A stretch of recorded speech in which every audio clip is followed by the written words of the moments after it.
Okay, welcome to side 2 here on tape 1 about the creation. I was just explaining how the creations work, that they do go through 7 stages of development. They do evolve then into a different kind of universe called an universe, which creates other creational types like we're in. That then goes through 7 stages of development and evolves into a central universe. Now, we are in the creational universe that we are in. We'll go through 7 stages of development. We are in the first stage of that development, and we're in the 47th trillion year of that. So our creation has a few years to go, over 250 trillion here to go, it looks like, and then it will collapse back into itself. So that's quite a bit of time. We don't have anything really to worry about there. We're in the very first stage of these 7 stages of development. So our universe, our creation, same thing, has quite a bit of ways to go before it finishes its own personal cycle of growth here and grows into being a universe. Okay, let's move into an area that's a little bit more personal now for you and I. Let's discuss about how the evolution of the human being form actually comes about and what it's doing within the creation. We've learned now that the creation itself is going to go through 7 stages of development, that originally it was an idea that created what we call this universe. So it has brought with it the knowledge from wherever before, the previous universe that created this one. Some universe someplace created ours. So it had already evolved through all the things that we've done. The point is that creations themselves can't just go out and instantly make a universe. It just doesn't happen instantly. It evolves very, very slowly through wisdom and intelligence every step of the way, learning how to create all of the infinite small particles of itself. It's taking it trillions of years to get to this point right now where we're at. We took it that long to figure out how to take the fluffy matter and create it into gas, to create the gas into suns and planets, to create the food kingdom, then the animal kingdom and us. Every stage along the way it had to earn that through experience. Now, I'm sure included in all that experience, there has been a lot of mistakes made, a lot of trial and error that the creation itself has to go through. It has to figure out how to do everything. The knowledge, creation's knowledge, is stored within itself in what's called this fine matter world. Sometimes people call the fine matter world spiritual energy or creational energy. That's fine. We're talking about the same thing here. The Plejadians use the term fine matter to describe any kind of etheric or energy form, and coarse matter, once again, to describe anything that's solid, that's been created out of the knowledge of some fine matter someplace. Okay? So actually everything that exists in the creation is a combination of coarse matter and fine matter. That there is fine matter somehow involved in its atomic structure that helped create the material matter and is part of the mapping or the knowledge that makes it exist. So matter, for the most part, then, is just ideas that are manifested into solid form. Okay? So now let's see how the human being comes along here. We're in a universe where trillions of years have gone by. The creation itself has figured out how to evolve, how to establish itself within this great absolutum.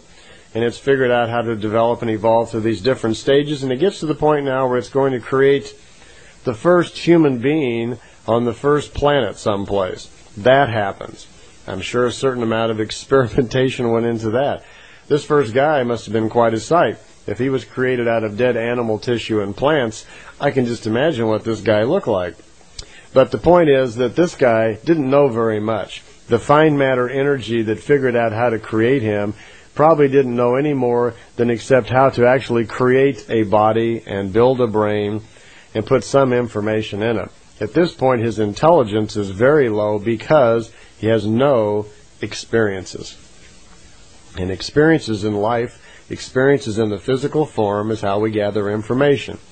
Now, the reason for the material life is to gather information with your physical senses, experience, create logic and thoughts, create conclusions, and as you experience things, you contribute wisdom to your spirit, to this fine matter energy which created you originally. See, we aren't material beings having one life. That's just our personality. That's just our persona, we think of it. That's our conscious mind in the material state. That's, who we think we are. We're Randolph, we're Nancy, we're Bob, we're Larry, whoever we are. That's a passing phenomenon. We are really spiritual beings, fine matter energy forms, that go through a series of material lives on purpose in order to experience and to gather information, because it's the spirit then that moves on. It never dies. It never sleeps. It is a continuous form of energy in creation, which is striving for perfection.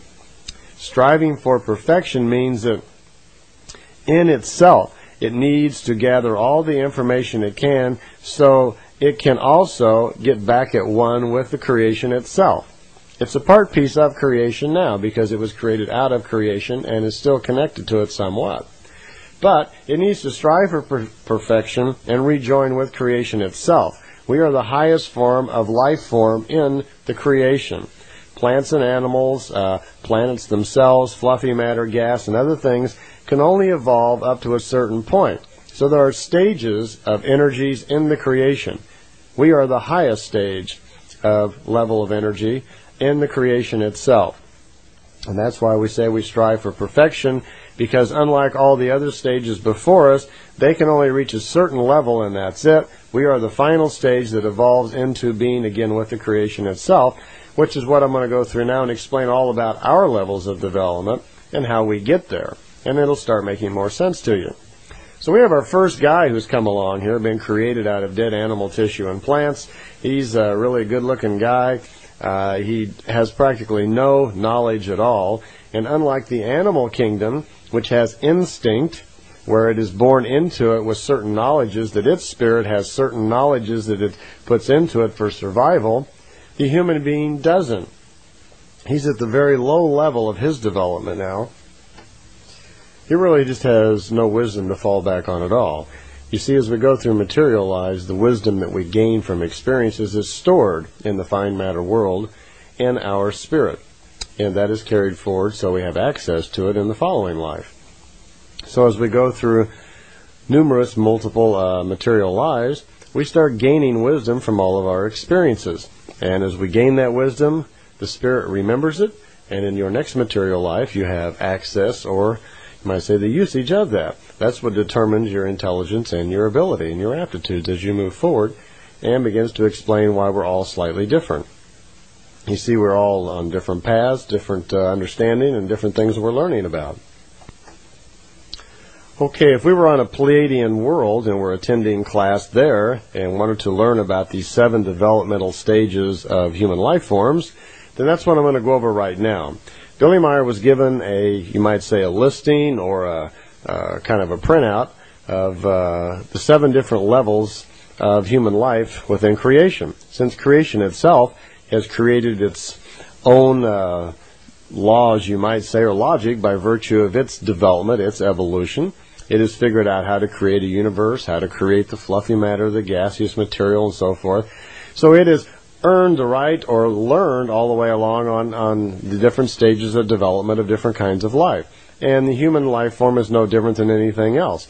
It also must conform to the logic of creation. And so there is a logical, you might say, progression of development of the human life form as it goes through its evolutionary processes. So there are really kind of like laws of logic, or rules, you might say, because there is a fixed order of logic on how we develop. When we come into our first lifetime, we have no previous knowledge. We haven't lived at all yet. We have no experiences, so we have no accumulated knowledge. So we really don't know much of anything. And I imagine our first guy that came along probably didn't live very long. He probably was just, snuffed out by an animal right away or whatever.